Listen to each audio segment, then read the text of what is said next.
क्या अब आंदोलन के बाद चुनाव लड़ेगी सीजेपी? सीजेपी का आंदोलन खत्म, अब आगे किया। चुनाव लड़ने पर पार्टी प्रवक्ता ने बताया।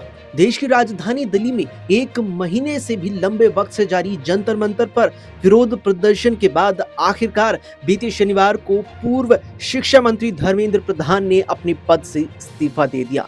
लगातार ही कॉकरोच जनता पार्टी के बैनर तले सैकड़ों की संख्या में यहाँ छात्र दिल्ली के जंतर मंतर पर डटे हुए थे, प्रदर्शन कर रहे थे अपनी कुछ मांगों को लेकर के, जिसमें सबसे बड़ी और प्रमुख मांग ये थी कि शिक्षा मंत्री उस वक्त के धर्मेंद्र प्रधान अपना इस्तीफा सौंप दे। दरअसल ये पूरा मामला शुरू हुआ 2026 के ही नीट पेपर लीक के विवाद के बाद से। पेपर लीक को बड़े स्तर पर यहाँ मुद्दा बनाकर उठाया गया और फिर आखिरकार शनिवार को दोपहर तकरीबन 2:30 बजे ये खबर आई कि यहाँ धर्मेंद्र प्रधान ने अपना इस्तीफा दे दिया है और उन्होंने पद छोड़ दिया है। जिस तरीके से लंबे वक्त से ही जंतर मंतर पर हजारों की संख्या में छात्र डटे हुए थे और बैनर लगा हुआ था कॉकरोच जनता पार्टी का। लेकिन अब सबसे बड़ा सवाल कॉकरोच जनता पार्टी को लेकर ये उठ रहा है कि जब यहाँ धर्मेंद्र प्रधान ने अपना इस्तीफा दे दिया है और उनकी सभी मांगे सरकार ने मान ली है, जो इस लोकतंत्र की सबसे बड़ी जीत भी कही जा रही है और इस लोकतांत्रिक देश की लोकतांत्रिक सरकार की तरफ से भी छात्रों के युवाओं के समर्थन में एक बड़ा फैसला माना जा रहा है। लेकिन अब जंतर मंतर से तो कॉकरोचेस जा चुकी हैं, अपना प्रदर्शन खत्म कर दिया है, लेकिन अब आगे किया। ऐसे में सवाल उठता है कि क्या अब भविष्य में कॉकरोच जनता पार्टी चुनाव लड़ेगी? क्या किसी राज्य के विधानसभा चुनाव में वो अपनी रुचि दिखाएगी? क्या वो लोकसभा चुनावों तक पहुंचेगी? जब ये सवाल पार्टी के प्रवक्ता आशुतोष रांका से किया गया तो उन्होंने साफ जवाब देते हुए बता दिया कि नहीं, अभी इस बात पर कुछ भी नहीं कहा जा सकता।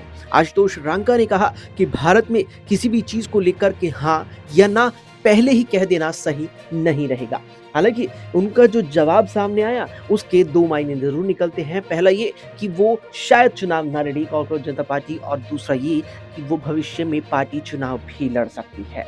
अब देखना वाकई में यह दिलचस्प होने वाला है कि एक बड़े आंदोलन में जीत मिली है कॉकरोच जनता पार्टी को। सरकार ने उनकी सभी बातें मान ली। खुद प्रधानमंत्री नरेंद्र मोदी कहते नजर आए कि युवाओं के हक में, युवाओं के अधिकारों को ध्यान में रखते हुए सरकार ने ये बड़े फैसले लिए हैं। लेकिन क्या अब यहाँ कॉकरोच जनता पार्टी चुनावी मैदान में उतरेगी? हालांकि यहाँ पर सवाल उठते हैं कि जब आंदोलन में जीत मिलती है किसी भी प्रदर्शनकारी संगठन को और फिर अगर वो चुनावी मैदान में उतरता है तो जनता का यहीं से आंदोलनों पर विश्वास खत्म हो जाता है, विरोध प्रदर्शन पर विश्वास खत्म हो जाता है। अब आशुतोष रांका ने तो साफ कहा है कि भारत में किसी भी चीज को लेकर के पहले ही हाँ या ना नहीं कहा जा सकता, लेकिन ये तो आने वाला वक्त ही बताएगा कि हाँ, अब कॉकरोच जनता पार्टी किसी राज्य के विधानसभा चुनावों में उतर रही है या किसी दल से गठबंधन कर रही है या फिर नहीं वो चुनावी मैदान में उतरेगी और इसी तरह दूर से ही युवाओं की आवाज उठाने की बात करती रहेगी।